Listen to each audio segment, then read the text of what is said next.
Hi Dad, I feel that I didn't share enough of my life with you. And I know you were always curious about my friends, my passions, and my hobbies. So I decided to tell you a little bit more about that. Recently I went to Kazakhstan, and I know it's weird, nobody goes there. But they have one place, or rather an object, which is particular interest of mine. And it's called Buran. It's a spacecraft which is supposed to be a competitor, a better alternative to American shuttle. Buran had the capability of flying uncrewed missions as well as performing fully automated landings. Beside full automation, another advantage over shuttle was his capability to stay in orbit twice as long as shuttle. Instead of 15 to 17 days, it could stay in space up to 30 days. It could also lift 30 tons of cargo against the Americans' 24 tons. The project was the largest and the most expensive in the history of Soviet space exploration. But Dad, listen. Buran program ended in 1993 due to multiple political and economical reasons, and since then is completely abandoned. Engineering miracle, sophisticated bird of steel and metal is trapped in one of those dusty hangars of Baikonur and quietly waits for better times. Baikonur, the world's biggest and oldest space launch facility. Baikonur, the place where the man was sent into space from. And I'm heading there to see it and feel it. Obviously legally, obviously alone, but more about that later.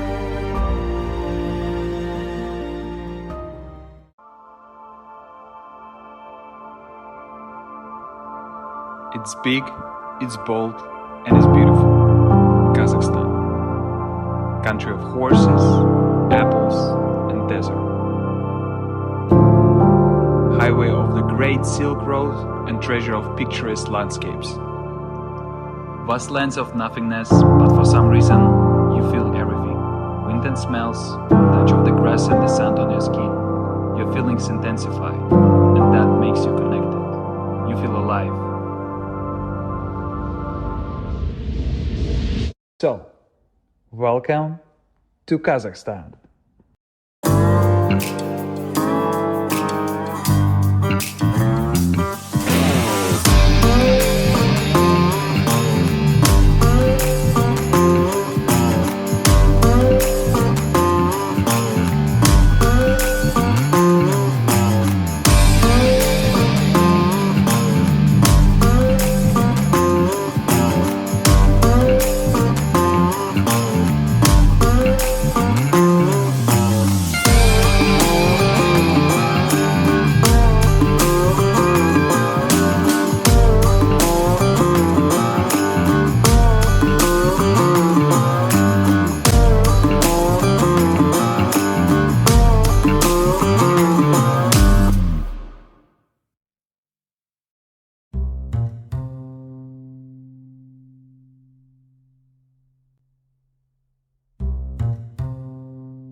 Four days on the road.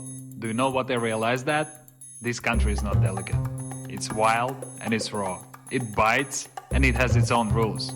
The endless desert reminds you of your weaknesses and flaws, while rarely somewhere on the horizon appearing mountains casually demonstrating its power and its fruitfulness. And that gives you constant feeling of eternity. But when it becomes dark, driving along those lightless small roads of life connecting the cities, people, and culture is the only safe place you feel comfortable to be. There is no more ego here. It disappears. You feel it. And it's cool. Oh, roads in Kazakhstan. Dad, did you remember you were telling me that roads in Ukraine are no good? Well, you definitely didn't see them in Kazakhstan, especially that road. Kazahstan. I will remember that road for the rest of my life. It deserves a separate chapter in Bible. It has a character. In fact, it's a personality itself. All those holes and bumps together create a symphony of chaos and destruction, which is so stupidly beautiful in its own way that you can definitely imagine that all those humps and peaks are just a surface of a giant vinyl record. And if it's placed well on a gigantic record player, it will tell you an old good story about a nomad, his horse, and their struggle in the desert. with some proper rock melody next to it, just like this one. And I honestly tried to conquer that road with my little Lucinda, but road was obviously too damn tough for the car, so I had to take a bus. 391 kilometers of basically no road, and that's the only connection these two big cities have.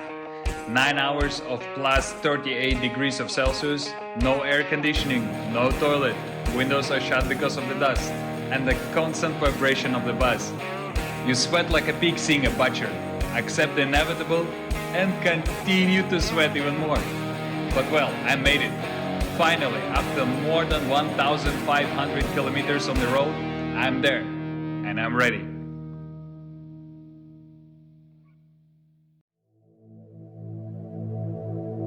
So what next? Next is to walk 90 kilometers in the desert, in 40 hours.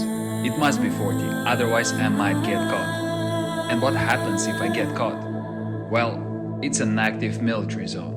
Russian active military zone. Russian active military zone in Kazakhstan. So I could end up in a prison. But Dad, don't worry. I have a plan.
So the plan is to go during the night. It's the only chance I've got that. The zone is infested with soldiers and military cars. 8 liters of water, food for 3 days, 30 meters of rope and a sleeping bag. That's all equipment I need to get there. I should be safe.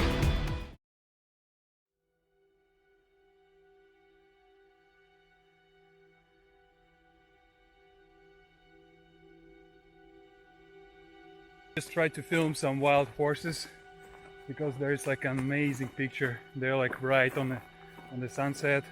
It will be beautiful, like just stunning. And I tried to get a little bit closer to them, and one of the motherfuckers, he started to run towards me like as fast as he can.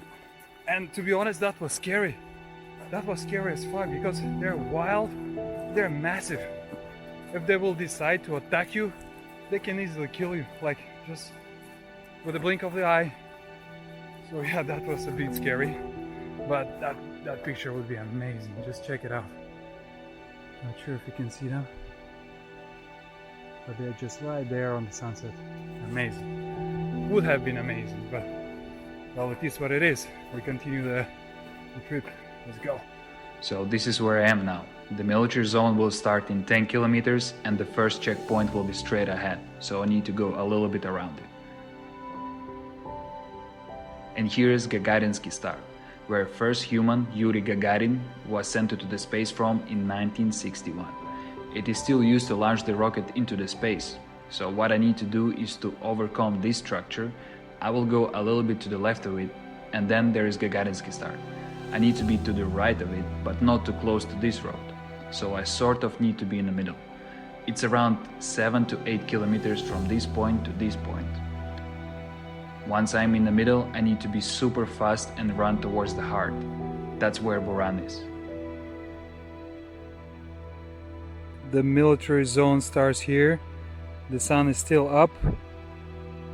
So what I will do, I will slowly walk a little bit towards the left, wait until sun is down and then cross this military zone because I guess they have some checks there and I have more chances to cross it once it's dark. Actually forgot to mention that I'm putting myself into quite danger because it's an active military zone, an active cosmodrome, where Russians, they launch their spacecraft to the sky, and they're renting out the zone and the cosmodrome from Kazakhstan, and annually they pay for it $115 million to Kazakhstan. And they have soldiers, they have special security units and things like that. So what I'm trying to do right now is just during the night sneak in, try my luck, and hopefully I will be lucky, because from what I've heard is that if they catch you, they give you 3 days minimum without any questions. Fucked up.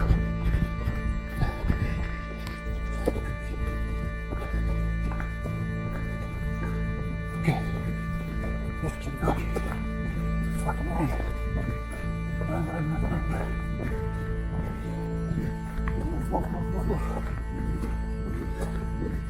I'm only very kind. Go. Fuck that. Jesus, there are some beds. I really hope they don't see me. Fuck it.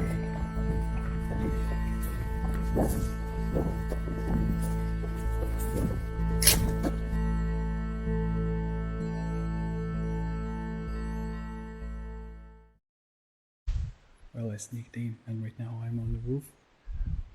Not even on the top floor, but still on the roof. I came here because the guys, the military guys, they came to the building. They were flashing lights looking for me because I left some traces because I used the rope. So I left the piece of rope on the building because there were no other way to get in because it was like 4 or 5 meters high. So I get in. And they almost found me. They were like literally 2 meters away from me flashing the lights, but couldn't find me because it's super fucking dark. And yeah, I just got lucky. I don't know how they didn't find me, to be honest. They were like literally right there. I was hearing what they were saying. It's amazing, actually. And I came all the way from somewhere there.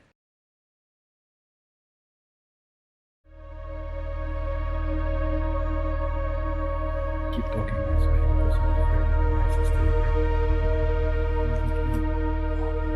That's a larger space. Oh, shit. This is rockets. Fucking nuts. This is exactly where the rockets.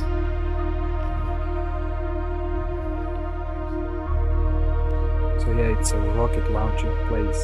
It's huge, massive, using like a zoom glass, which Max gave it to me. Max, big kudos for it. It's amazing, super cool. Without it, I would have been caught. The building is a maze, with endless numbers of rooms, hallways and stairs. It's packed with Soviet equipment, or at least what is left of it. And that, the first hour, I felt like an excited little kid examining his new toy, checking all the curves and angles of a new discovery. Exactly the same way when you gave me my first bike, scared but thrilled. And then you sort of start getting used to it, until you lift your head up and get soccer kicked by the size of the object. I cannot stress enough how enormous this building is. It really impresses you, big time.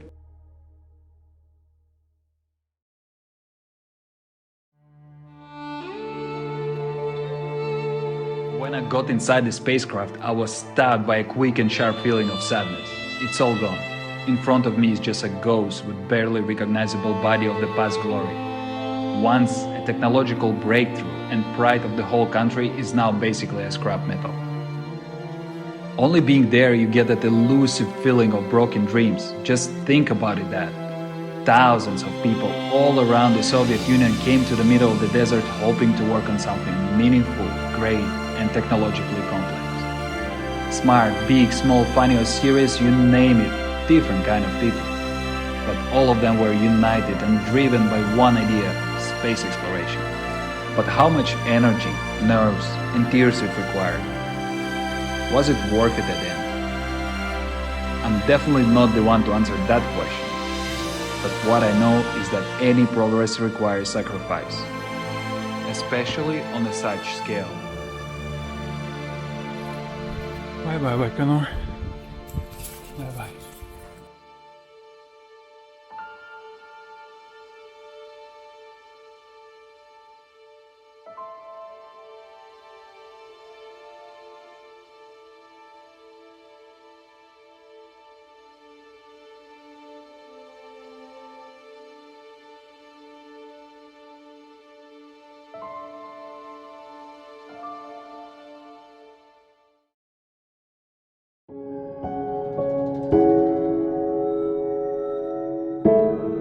Want it or not, but when you're alone with yourself, genuinely alone, without any people, smartphones, latest news or social media, without any distraction, something weird happens. You start to perceive the reality differently. In the beginning, you start noticing the smallest details around you, which you never noticed before, and that makes you smile. Then an explosion of senses hits you with a fountain of feelings affecting every single cell of your body. You start to feel so present and aware, and that gives you goosebumps. Now you're fully there. Now you feel alive. And that makes you to ask questions to yourself. Important questions. Who I am, where I'm going, where all of us are going, and why.